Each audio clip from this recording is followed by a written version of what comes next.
এখানে তেল দিয়ে তেল গরম হয়ে গেলে পরে পেঁয়াজটা দিয়ে দিয়েছিল সোমবার, কারণ পেঁয়াজটাকে একটু লাল লাল করে ভাজা হবে, কারণ ফার্স্টের ভিডিওটা নেওয়া হয়নি।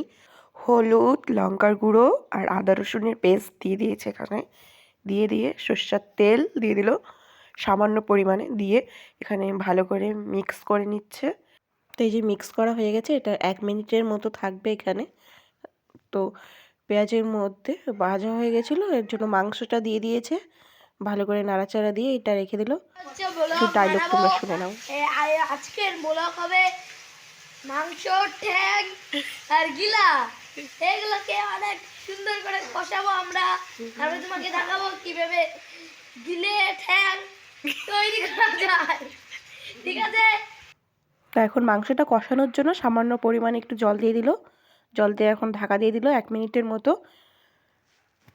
তো হ্যালো এভরিওয়ান, আশা করি তোমরা কেমন আছো, আশা করি তোমরা অনেক অনেক ভালো আছো, আর আমি অনেক ভালো আছি। ভিডিওটা অবশ্যই শেষ পর্যন্ত দেখো। তো এই যে ঢাকনাটা খুলে এখন একটু নাড়াচাড়া দিয়ে দিল। আবার আমার ভাইয়ের কিছু সুন্দর সুন্দর ডায়লগ তোমরা শুনে নাও। ঠিক আছে, ধন্যবাদ পাতা। এই যে আমাদের আজকে আলু কেটেছিল, তার জন্য ভাই আমরা এই যে এটা এই যে লঙ্কা নিয়ে নিলাম, ধনিয়ার পাতা নিয়ে নিলাম, ফ্রিজটা বন্ধ করে দেবো, আমরা যাবো, চলো।